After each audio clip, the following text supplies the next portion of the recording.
Angkatan Bersenjata Ukraina menembak jatuh sebuah pesawat tempur pengebom jarak menengah supersonik Su-34 Rusia pada 18 Mei 2022. Pesawat Su-34 Fullback ditembak jatuh rudal anti pesawat permukaan ke udara di langit di atas Kupiansk di wilayah Kharkiv, Ukraina.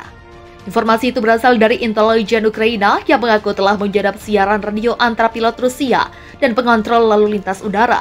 Dari komunikasi yang disadap terdengar jelas bahwa Su-34 Rusia dihantam oleh rudal permukaan ke udara, sehingga mesin kiri meledak dan terbakar. Saya tertembak, jadi mau lompat kemana? Pas. Tertulis dalam komunikasi antara pilot pertama dan kedua, kemungkinan besar nama Pas merujuk pada pilot kedua. Dikutip Sindonyos dari laman Bulgarian Militer, Kamis 26 Mei 2022. Di Rusia Pas disingkat Paul atau dalam bahasa Slavia adalah Pavel dan pengatur lalu lintas udara. Sejauh ini siaran radio yang direkam itu belum diverifikasi oleh para ahli independen keasliannya. Namun ada konfirmasi bahwa pada 18 Mei 2022, satu unit Su-34 Rusia ditembak jatuh di Kupiansk, wilayah Kharkiv. Sekedar informasi, meskipun pengembangan pesawat Su-34 dimulai di era Soviet, namun baru diproduksi massal di era Rusia tahun 2006. Ciri-ciri pesawat tempur ini memiliki panjang 23,34 meter, bentang sayap 14,70 meter, tinggi 6,09 meter, dan luas sayap 62,04 meter persegi. Pesawat bermesin ganda ini dirancang bisa beroperasi di segala cuaca dan diawaki dua pilot. Su-34 didukung oleh dua mesin turbofan Saturn garing Al-Julga AL-35F. Berat lepas landas normal Su-34 adalah 38.240 kg. Sedangkan berat maksimal lepas landas adalah 44.360 kg. Kecepatan tertingginya adalah Mach 1,8 pada ketinggian optimal atau Mach 1,17 di permukaan laut. Pesawat ini dipersenjatai oleh satu meriam otomatis 30 mm Gyorjasev Skipunov GS-CH-301 dengan 150 butir amunisi ditambah beberapa peluru kendali udara ke udara, peluru kendali udara ke permukaan, dan bom. Penampakan jet tempur Su-35 milik Rusia punya misi hancurkan pangkalan militer Ukraina dengan rudal.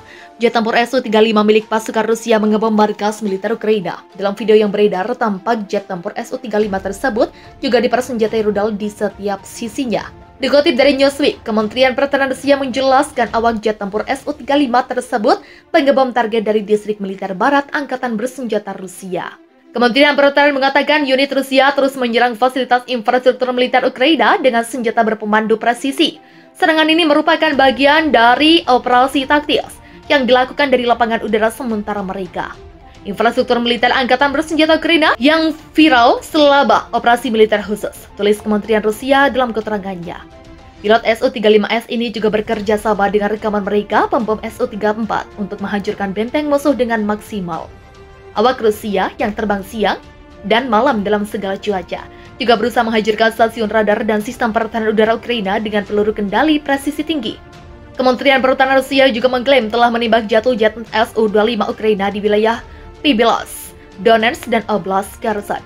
Su-35S ini dirancang untuk bisa menghancurkan kendaraan udara berawak dan tak berawak dengan peluru kendali pada jarak jauh, menengah, dan pendek sambil melakukan manuver tempur.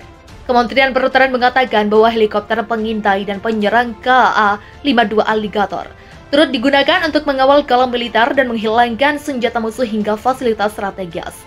Selain itu, mereka juga digunakan untuk mengirimkan pasukan dan kargo militer serta memberikan dukungan udara ke unit darat. Krisis Ukraina hampir memasuki bulan ketiga, namun tak ada tanda perdamaian dari pihak Rusia dan Ukraina. Rusia dan Ukraina masih bersikeras untuk berperang demi tujuan masing-masing dan enggan mengesampingkan ego demi perdamaian. Rusia berambisi menuntaskan invasinya dengan perluasan penaklukan seluruh wilayah Ukraina dan mendapat kontrol penuh atas itu. Sedangkan Ukraina mengesampingkan gencatan senjata ataupun konsesi teritorial dalam bentuk apapun ketika Rusia meningkatkan serangannya di bagian selatan dan timur negaranya. Sikap tanpa kompromi rezim Zelensky ini dilatar belakangi oleh situasi kemunduran aktivitas militer Rusia dalam beberapa pekan terakhir.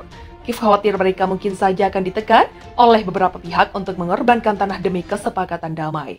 Sebelum tekanan tersebut datang, Kiev telah memberi ketegasan bahwa mereka tak akan mengakhiri perang sebelum Rusia mengembalikan wilayah Ukraina yang dikuasai.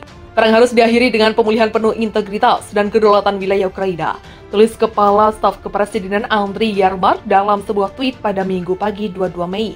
Presiden Polandia Andrzej Duda mendukung keputusan Ukraina untuk tak berdamai dengan Rusia ketika ada tekanan dari internasional.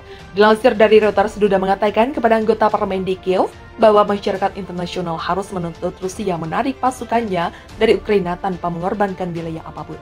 Duda menegaskan penyerahan wilayah Ukraina ke Rusia berarti pukulan besar bagi negara barat. Suara-suara yang mengkhawatirkan telah muncul mengatakan bahwa Ukraina harus menyerah pada tuntutan Putin, ujar Andrzej Duda. Hanya Ukraina yang berhak memutuskan masa depannya, pungkas Andrzej Duda. Sementara itu, baru-baru ini Rusia melancarkan serangan besar-besaran di Luhansk, Donbas, dan mengakhiri perlawanan pejuang Ukraina selama berminggu-minggu.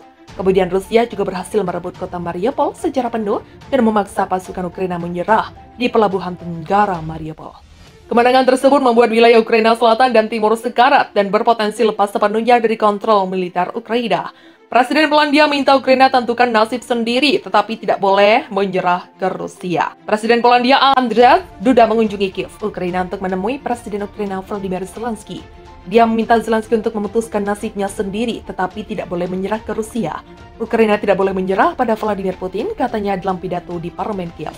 Dia juga memperingatkan Barat agar tidak menenangkan Rusia, tetapi membantu Ukraina seperti dilansir AFP Senin 23 Mei 2022. Duda menjadi pemimpin asing pertama yang berbicara langsung dengan anggota parlemen Ukraina sejak awal perang.